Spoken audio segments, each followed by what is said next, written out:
주님께서 여러분과 함께 마테오가 전한 거룩한 복음입니다.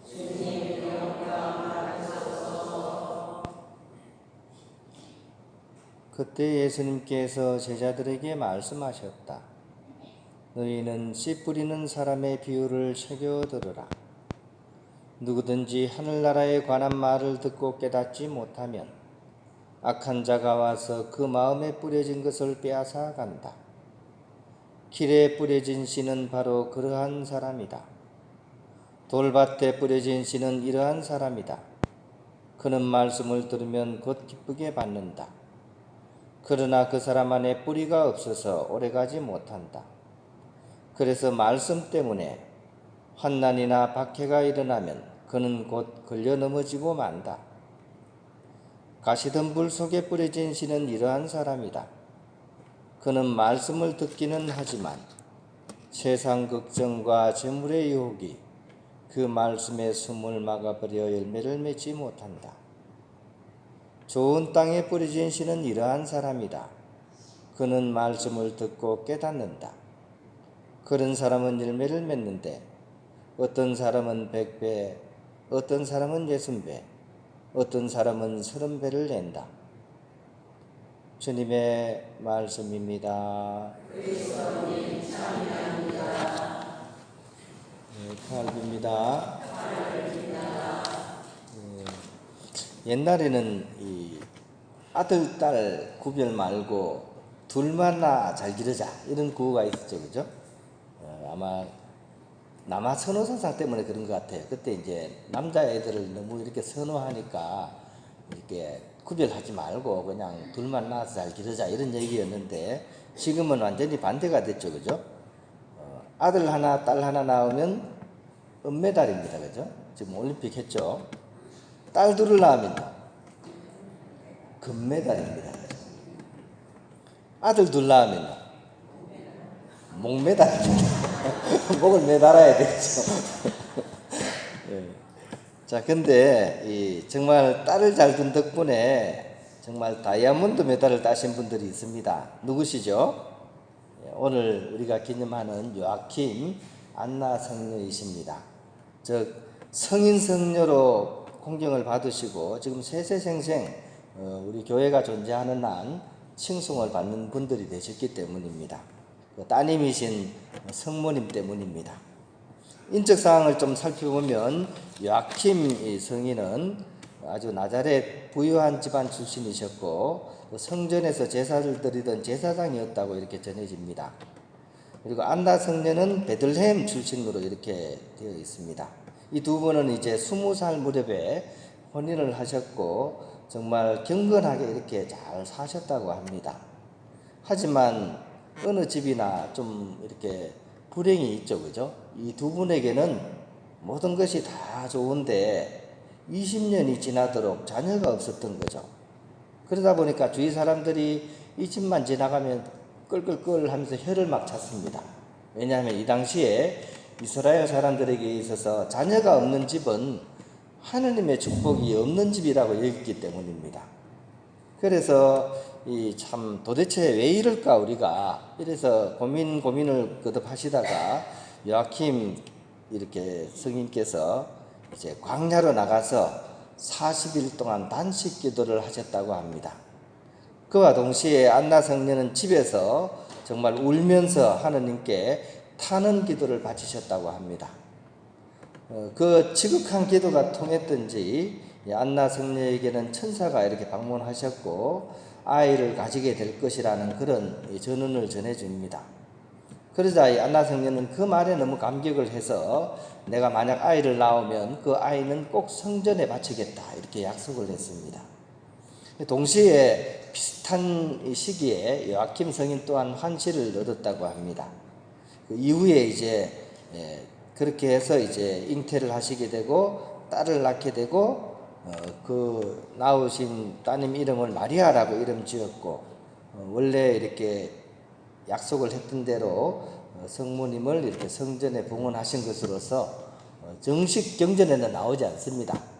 그런데 이제 위경이라고 해서 위경에 이런 내용들이 이렇게 쭉 좀 나오고 있습니다. 위경이라서 무조건 나쁜 건 아니고 우리가 모르는 그런 내용에 대해서 알려주니까 도움도 되기도 합니다.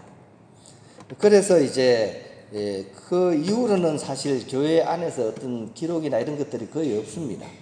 근데 초대교회가 지난 이후에 차츰 이제 신자들 사이에 참된 신앙인으로서 성모님에 대한 공경이 일게 되고 성모님에 대한 그런 공경심이 막 커지니까 성모님에 관한 축일이 생기게 됩니다. 그래서 성모님 뭐 탄생 축일이라든지 또 뭐 여러 가지 축일이 막 생기면서 자연스럽게 그러하신 성모님을 낳으시고 봉헌하신 그런 부모님들에 대한 관심이 막 올라가게 됐습니다. 그래서 우리 흔히 하는 얘기로 입신양명이죠, 그죠? 자녀들이 잘 돼가지고 부모님의 이름을 더 높이는 것이 가장 큰 효도 중에 하나잖아요.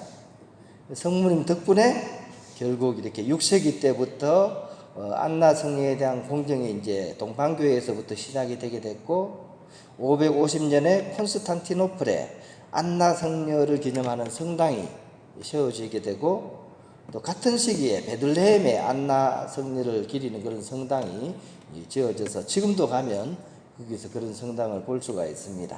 이것이 이제 10세기경에는 서방교회까지 이제 전례가 되게 되고 이후에 이 두 분에 대한 그런 이 공경심이 또 성인에 대한 그런 것들이 이제 대유행하게 된 겁니다. 이 두 분의 어떤 그림을 미술사적인 측면에서 그렇게 서양화의 그런 중세 때 그림을 이렇게 살펴보면 안나 성전은 주로 초록색 망토, 즉 신적인 사랑을 표현하는 초록색 망토를 입고 붉은색 드레스를 입으면서 책을 읽는 모습으로 그려져 있습니다. 그리고 이 요아킴 성인은 어린 양과 또 백합과 세장 속의 비둘기 그림을 이렇게 통해 가지고 바로 성전에서 제사를 지내던 제사장의 그런 일을 하셨다는 것을 이렇게 표현을 해주고 있습니다.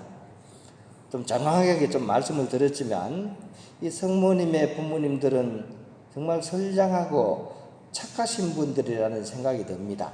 앞에 제가 이제 잉태되는 그 장면을 말씀을 드렸는데 정말 아이들처럼 해맑으신 그런 어른 아이들 같으신 그런 모습을 우리에게 보여주고 있습니다.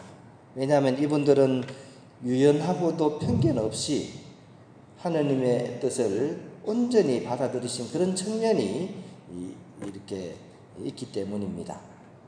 이런 분들의 텅 빈 마음과 정신에는 참으로 새로운 것들이 차곡차곡 쌓여질 수 있고 성령을 통해서 참으로 풍요로운 열매를 맺을 수가 있습니다. 성모님을 그렇게 해서 낳으신 사건을 보면 우리는 그것을 알 수가 있는 것이죠. 그에 비해서 우리는 대부분 반대 모습을 더 많이 가지고 있는 것 같아요. 어른아이가 아니라 애 늙은이의 모습을 지니고 있습니다. 이미 채워진 그런 교만한 마음에 웬만한 것이 아니면 관심과 흥미도 우리는 잘 두지 않습니다. 또 모처럼 뿌려진 그런 하느님 말씀의 씨앗도 다른 것들이 이내 덮어버립니다. 그래서 싹은커녕 열매도 맺지 못하는 그런 경우가 많습니다.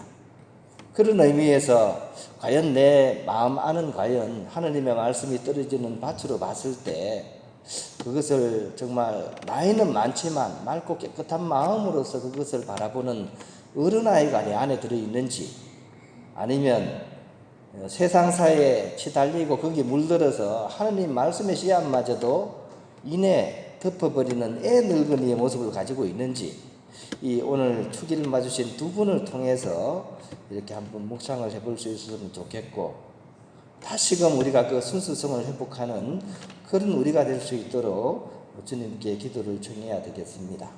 그리고 이것이야말로 사실 우리의 자손들, 자녀들에게 가장 큰 유산이 될 것입니다. 오늘 소피아 이렇게 자매님 돌아가시고 나서 유족들이 많이 오셨는데 우리가 자녀들에게 줄 수 있는 가장 큰 유산은 뭐 물질적이고 이런 것들이 아닙니다. 그거 넘겨줘 봐야 싸움박질밖에 안 납니다. 또 이 여러 가지 것들이 있겠지만 결국은 이 세상에 살면서 정말 충실히 산 하나님을 바라보고 이웃을 사랑했던 그 삶의 흔적이 결국 자녀들에게는 가장 큰 유산이라는 사실 우리가 꼭 기억했으면 좋겠습니다. 다시 한번 돌아가신 우리 자매님과 그리고 유가족들에게 좀 위로의 말씀을 전해드리고 싶고, 또 축일을 맞으신 분들, 또 안나 축일 맞으신 분들, 또 우리 사목위원 중에 요아킴 형제님 계시거든요. 축일 맞으셨는데 다들 축하드리면서 요아킴과 안나 두 성인의 그런 삶의 모범을 우리가 본받아갈 수 있었으면 좋겠습니다.